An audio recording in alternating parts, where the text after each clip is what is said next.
orang bodoh itu nggak ada, karena itu orang malas. Nah, Iya, betul. sehingga saya dalam diri saya bertekad, saya pingin ketemu banyak orang, saya pingin menggerakkan orang, ya.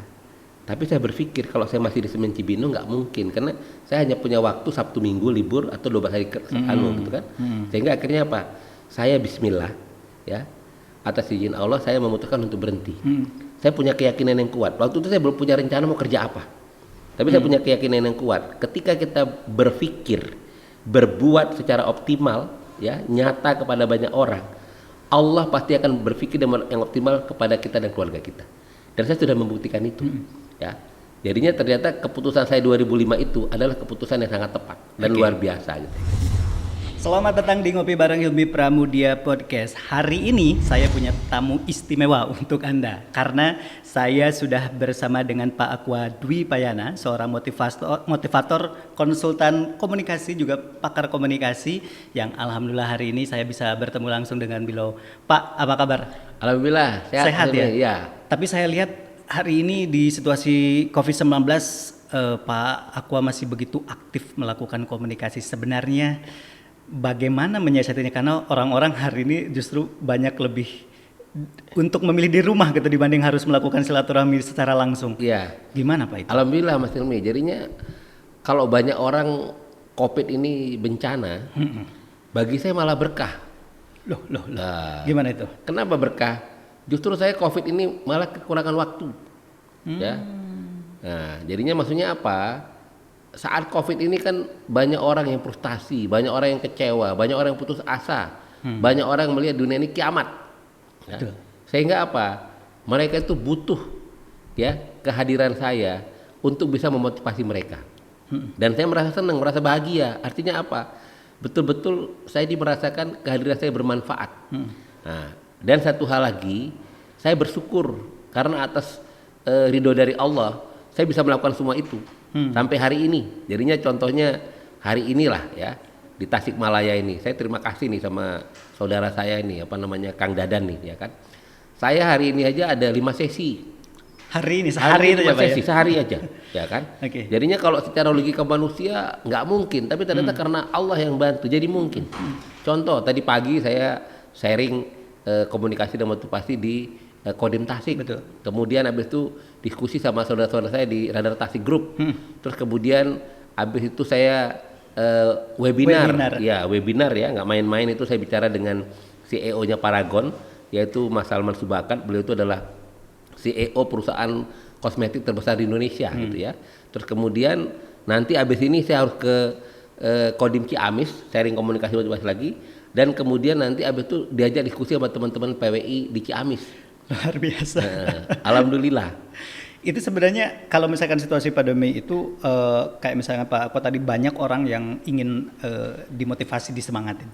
Bagaimana melihat secara keseluruhan mereka itu seperti apa merasa terpuruknya Pak dengan situasi pandemi? Jadinya kalau saya melihat bahwa sebenarnya mereka itu masih ada hope, masih ada harapan. Ya. Cuma mereka butuh mentor, butuh orang yang menunjukkan ini loh jalannya, begini loh gitu ya kan. Artinya sebenarnya kan gini, kalau saya paling mendasar, yang paling utama itu kita harus yakin kita punya Tuhan. Oke. Ya. Dan yang paling utama lagi kita harus yakin bahwa Tuhan itu akan memberikan cobaan, ya, yang manusia akan mampu mengatasinya. Dia tidak membatas kemampuan manusia, tapi mungkin perlu guidance, perlu petunjuk, perlu orang untuk mengarahkannya. Nah, dan alhamdulillah saya karena dengan hati yang bersih dan terbiasa katakanlah melakukan itu, ya. Ketika ketemu ngobrol gitu, alhamdulillah mereka mulai tercerahkan. Nah, dan tidak hanya hari itu, kalau mereka memang antusias, saya kasih nomor handphone, kita bisa berkomunikasi lewat telepon, bisa lewat WA, pokoknya berkesinambungan. Dan mereka bahagia, saya lebih bahagia lagi Mas Hilmi. Ya, jadinya justru apa? Kebahagiaan dari mereka itu memberikan energi yang luar biasa buat saya. Makanya selama sejak bulan Juli 2020 kegiatannya seperti ini. Ya, keseharian itu padat ketemu banyak orang, di mana mohon maaf ya, orang kan banyak yang paranoid. Betul. Ya kan, hati-hati, jangan keluar rumah, ya kan, jangan ketemu orang, karena kesannya itu semua orang itu apa namanya sumber COVID gitu kan. Nah, kalau saya kan sederhana aja. Yang penting satu yang saya lakukan adalah pertama saya berdoa secara khusus kepada Allah, memohon kesehatan yang prima. Yang kedua yang saya lakukan adalah saya pasrah total. Nah, kemudian yang ketiga, ya, saya berusaha, ya, bagaimana bahagia. Ya, contohnya gimana saya nggak bahagia nih?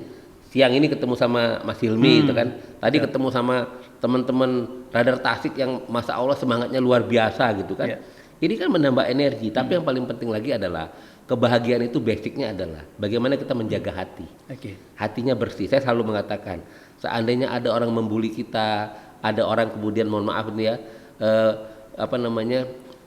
membuat kita marah dan sebagainya, kita jangan terprovokasi. Nah, secara hablum minan nas langsung kita maafkan, hablum minallah kita doakan dia. Kan enak, jadi nggak ada sampah dalam diri kita. Kemudian yang kedua, kita itu selalu komunikasinya baik, jadinya energinya juga akan datang ke kita. Tapi kalau andai kata kita komunikasinya buruk, pasti juga ke kita juga. Nah, yang ketiga adalah selalu berpikir positif. Dan yang paling utama lagi adalah jangan pernah anggap enteng. Laksanakanlah protokol kesehatan. Tapi yang paling mendasar, saya punya keyakinan karena yang saya lakukan adalah untuk kebaikan. Ya, bagaimana menggerakkan orang, bagaimana menyemangatin orang gitu ya. Sehingga saya punya keyakinan Tuhan pasti akan nolong saya. Jadinya satu hal, perbuatan baik ya, kita yakin itu akan diridhoi Allah, akan didukung Allah dan membuat kita menjadi tambah sehat, membuat kita menjadi lebih bahagia. Saya merasakan itu. Oke. Pak, saya ingin mendengar dongeng ataupun kisah nyata dari Pak Aqua sendiri terkait dengan kekuatan silaturahmi, khususnya di tengah pandemi ini. Ketika mungkin tadi ada orang yang butuh dimotivasi, kemudian suatu saat mungkin awal bulan kemudian akhir tahun telepon, Pak, saya udah ada misalkan perusahaannya bagus atau segala macam, ada nggak cerita-cerita yang bisa menginspirasi hasil dari silaturahim yang selalu ada bisa itu digambarkan? Banyak sekali. Jadinya kan saya ini ketika selama pandemi, saya menemukan banyak orang itu yang mohon maaf ya, kesannya dunia itu bakal kiamat, nggak ada harapan gitu loh. Betul. Jadinya lihat ke depan itu gelap semuanya, ya. Kayaknya nggak ada secercah sinar gitu loh. Nah, saya datang, saya berusaha menunjukkan, kamu ini hebat, kamu ini luar biasa, ya. Kamu ini memiliki sesuatu yang orang lain nggak punya. Tuh dia tanya apa, ya. Misalnya salah satu bilang, saya punya kamu kemampuan komunikasi. Dengan kamu punya kemampuan komunikasi, ya. Kamu bisa dalam tanda kutip itu menjual diri kamu, menjual kemampuan kamu gitu, ya kan? Nah, dan ternyata alhamdulillah, ya Masya Allah, ketika saya kemudian ketemu lagi beberapa bulan kemudian dia bilang, bener yang kamu katakan ya, saya selama itu nggak sadar kalau ternyata dalam diri saya ini punya potensi. Ya saya bilang itu tadi, yang penting kamu maintain, yang penting kamu pelihara. Sama dengan silaturahim, ya. Kita itu kan diajarkan agama, menjaga, memelihara, mengembangkan, meningkatkan silaturahim. Tapi mohon maaf ya, kelemahan orang Indonesia pada umumnya adalah memelihara, memaintain. Betul. Nah, kebanyakan orang itu adalah dia itu baik sama orang kalau butuh, jadinya hit and run, transaksional. Nah, sementara saya sudah sejak puluhan tahun menyadarin itu kelemahan bagi banyak orang, yang akhirnya apa? Saya jadikan kekuatan. Ya, saya misalnya tadi malam nih, begitu saya nyampe, ya ini contoh aja, kemarin itu saya dalam perjalanan dari Bogor ke Tasikmalaya kan, itu saya di jalan komunikasi sama teman saya, mantan Pangdam 5 Brawijaya, namanya Mayor Jenderal TNI Widodo Iriansah, ya orangnya sangat baik sekali gitu kan. Begitu saya bilang saya masuk ke Jawa Barat, dia bilang, Pak Aqua, itu Pangdamnya teman akrab saya itu, ya. Saya baru ngeh, angkatan 87 Kopassus katanya. Siapa Mas? Itu Pak Nugroho Budi Wiryanto katanya. Wah, langsung saya ingat begitu dia ngomong Kopassus, saya ingat saya punya teman akrab yang mantan Danjen Kopassus, Pak Doni Monardo. Langsung saya kontak Pak Doni. Ya, saya sampaikan, dan Pak Doni selama ini ya termasuk di buku saya ini beliau kasih kata pengantar testimoni gitu. Beliau selama ini paham betul saya itu senang silaturahim. Dan beliau tuh suka membantu membukakan akses karena tahu kalau orang silaturahim ke saya, kenal sama saya itu orang nggak akan rugi lah. Untungnya banyak banget. Karena mohon maaf saya nggak biasa minta-minta gini. Tapi bantu. Langsung beliau tuh kontakkan kepada Pangdam. Ya karena Pak Doni seniornya dan Pangdamnya baik, di luar dugaan saya, Pangdamnya telepon saya kaget gitu loh, Masya Allah, ini Panglima telepon nih, gak umum nih kan. Nah langsung tanya, Pak Aqua ini saya anunya Pak Doni, temannya Pak Doni. Oh iya Panglima, saya bilang, apa kira-kira yang bisa dibantu? Aku Panglima, saya ini mau masuk wilayah Bandung, mau ke Tasik, boleh nggak kita ketemu di Bandung sore ini? Saya lagi di Ciamis nih, dalam perjalanan mau ke Bandung, ya. Bagaimana kalau Pak Aqua nanti habis dari Tasik kita ketemu di Bandung aja? Saya bilang, saya dari Tasik langsung ke Jawa Tengah, langsung ke Jawa Timur. Saya kan biasa dalam sibuk kan pergerakannya kemana-mana gitu kan. Nah, akhirnya saya bilang, boleh nggak Panglima kalau kita ketemunya di pertengahan di mana? Boleh, beliau langsung bilang jam 17. Ya, akhirnya alhamdulillah ketemu kemarin di Malangbong. Dan di jalan berarti ya Pak ya? Dan beliau itu seorang panglima mau mampir di tempat yang sangat sederhana ya. Tapi yang Masya Allah itu apa? Saya dapat rezeki dari beliau. Rezekinya apa? Saya diminta untuk sharing komunikasi dan motivasi di seluruh satuannya. Mulai dari batalion, kodim, korem, dan kemudian juga di bala-bala di kodam. Yang kalau saya itu mungkin minimal 50 sesi. Wow. Nah, itu rezeki yang terus terang aja luar biasa, tidak bisa digantikan oleh uang berapapun. Tapi saya sama Panglima satu, saya mau Panglima, tapi dengan syarat ya, saya akan datang ke satuan-satuan, tapi saya tidak mau dikasih uang. Ya, beliau tambah kaget lagi, kok ada orang kasih ilmu nggak mau dikasih duit gitu kan? Tapi ini komitmen gitu. Pak, saya ingin mundur sedikit. Dulu pernah jadi wartawan, kemudian bekerja di perusahaan yang cukup besar, nah hingga menjadi titik balik Bapak memutuskan saya ingin menjalani seperti ini saja, menjadi memotivasi orang, bersilaturahmi. Apa yang menjadi titik balik ketika Bapak memutuskan itu, Pak? Ya jadinya gini, kalau saya ditanya kok bisa jadi motivator, kecelakaan. Saya nggak pernah jadi motivator. Dan motivator itu kan nggak ada sekolahnya, ya gelinding aja. Tapi sebenarnya yang paling utama itu adalah ketika saya masih di Semen Cibinong, ya tahun 2095 sampai 2005, saya di Humas, saya sering tugas keliling Indonesia, ya PR. Dan saya melihat itu makin lama kok makin banyak orang nganggur. Padahal mohon maaf Mas Ilmi ya, saya melihat Indonesia ini kaya raya luar biasa, nggak ada orang nganggur pastinya, ya. Yang ada itu kan mohon maaf orang orang bodoh itu nggak ada, itu orang malas. Nah, betul. Sehingga saya dalam diri saya bertekad, saya pingin ketemu banyak orang, saya pingin menggerakkan orang, ya. Tapi saya berpikir kalau saya masih di Semen Cibinong nggak mungkin, karena saya hanya punya waktu Sabtu Minggu libur atau 12 hari gitu kan. Sehingga akhirnya apa? Saya Bismillah, ya, atas izin Allah saya memutuskan untuk berhenti. Saya punya keyakinan yang kuat. Waktu itu saya belum punya rencana mau kerja apa, tapi saya punya keyakinan yang kuat. Ketika kita berpikir, berbuat secara optimal, ya, nyata kepada banyak orang, Allah pasti akan berpikir yang optimal kepada kita dan keluarga kita. Dan saya sudah membuktikan itu, ya.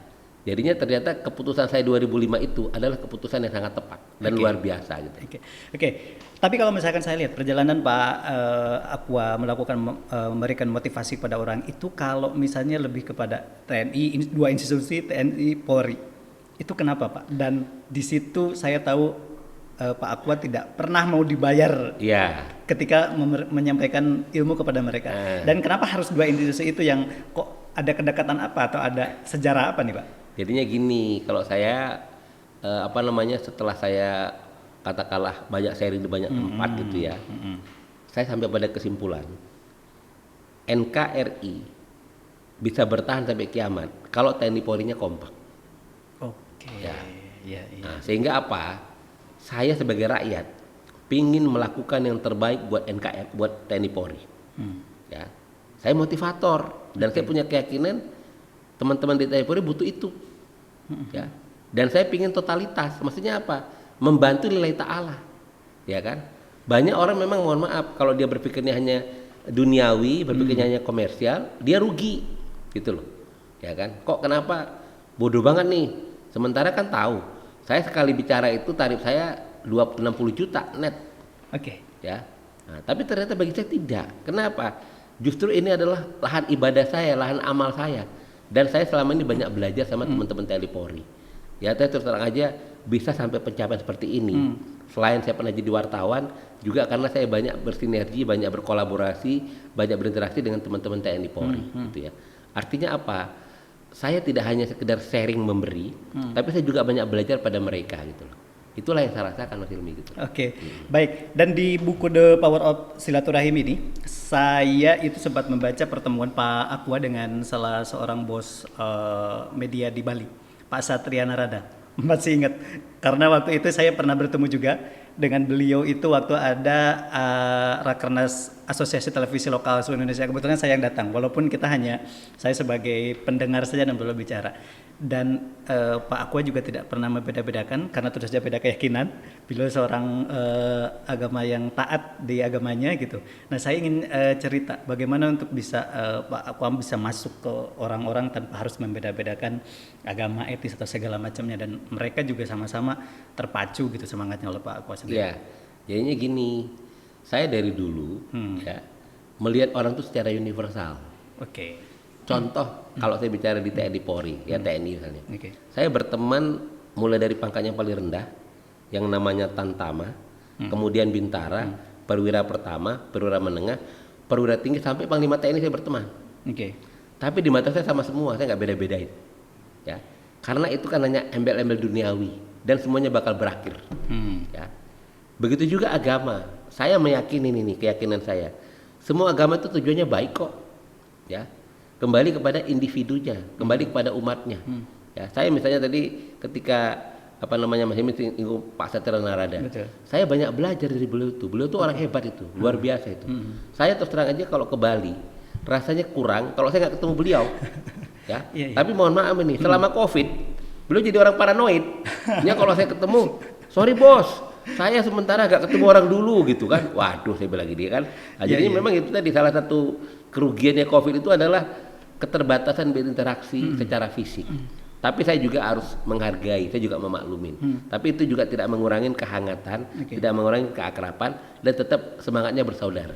Nah, seperti itu. Oke, dan sebenarnya ini waktunya sangat mepet, tapi saya akan ada 2 pertanyaan lagi. Saya ingin menggambarkan bagaimana posisi Pak Akwa dengan saya yang memang tentu saja punya keinginan untuk bersilaturahmi. Kalau misalnya Pak Akwa sendiri melakukan itu dengan tanpa beban, Pak, dalam artian tidak harus memiliki tujuan mau ketemu dengan siapapun. Beda dengan kami, beda dengan saya yang memang kadang-kadang bersilaturahmi ada tujuannya nih Pak. Kalau Pak Akwa sendiri kan memang sudah selesai, ya tidak harus memikirkan apapun. Tapi saya ingin mendapat motivasi bagaimana sebenarnya gambaran untuk kami yang memang jujur bersilaturahmi masih kadang ada tujuan yang memang harus dikejar. Seperti apa itu prakteknya nanti? Jadinya gini Mas Hilmi, masalah selesai atau tidak tergantung bagi kita masing-masing. Saya mohon maaf, intinya adalah bagaimana mensyukurin. Ya, saya berkeyakinan kalau saya misalnya punya keinginan yang ahwa, sampai saya meninggal nggak akan tercapai, saya kecewa. Nah, sementara saya ini aja, ya ini saya nggak malu ya. Saya ini dilahirkan dari keluarga yang sederhana. Saya dulu nggak pernah punya cita-cita untuk kuliah. Karena orang tua saya kurang mampu, saya anak paling kecil 5 bersaudara. Cita-citanya cuma satu aja, tamat SMA kerja di toko buku. Ya. Tapi kemudian sama Allah dikasih bonus sampai S3, ya, dikasih bonus untuk keliling Indonesia, dikasih bonus untuk datang ke 34 provinsi ke negara gitu kan. Nah, bagi saya apa? Itu udah melimpah ruah itu loh. Nah, sehingga akhirnya apa? Saya sendiri yang menyatakan kepada Allah, saya sudah cukup.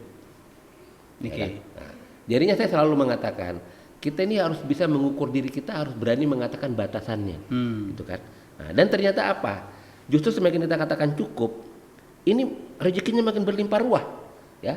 Contoh sederhana nih, hari ini kalau dalam bentuk materi, saya dapat rezeki hari ini aja, ya, puluhan juta Mas Ilmi, yang itu di luar nalar gitu loh. Tapi ya itu tadi, kalau Allah berkehendak, tapi justru harus lebih hati-hati, ini cobaan, ya. Nah, jadinya artinya apa? Kalau kita bisa menjaga hati, bisa menjaga pikiran, insya Allah yang kita dapatkan itu luar biasa di dunia maupun di akhirat. Nah, jadinya kalau saya boleh sarankan, kita jangan pernah berpikir bahwa saya masih kurang. Karena kalau kita mindsetnya kayak gitu, sampai kapan kurang terus? Ya kan? Kita sendiri harus berani mengatakan, saya cukup. Ya, tapi harus siap-siap.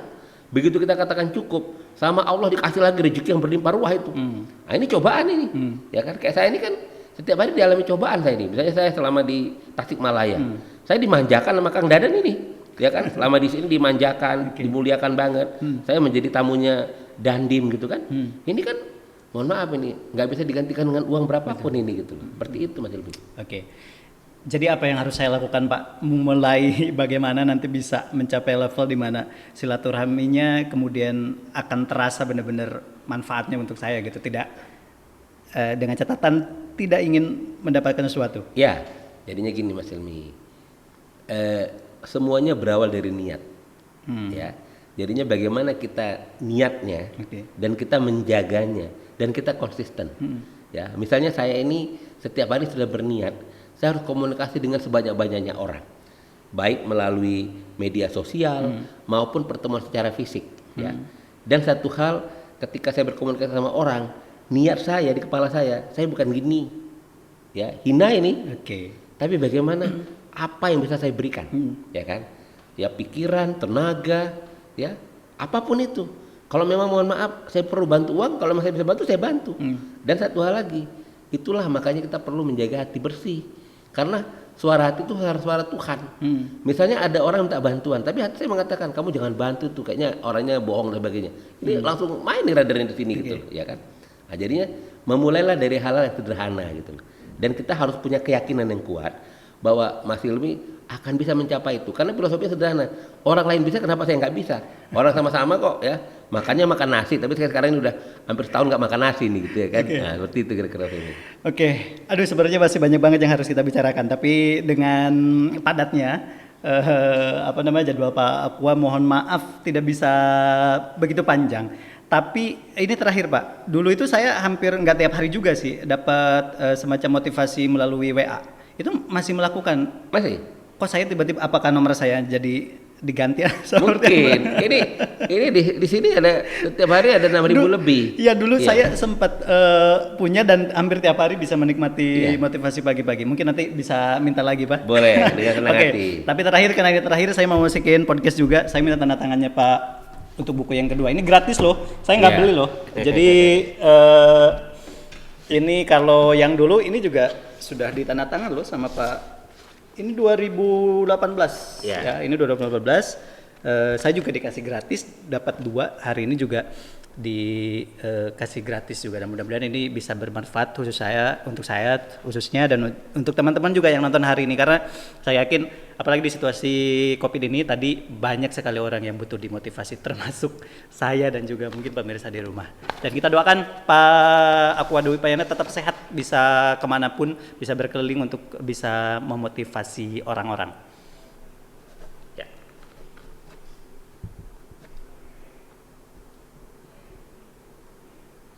Kapan lagi bisa langsung dikasih bukunya, dianterin ke sini gratis juga. Terima kasih. Terima kasih.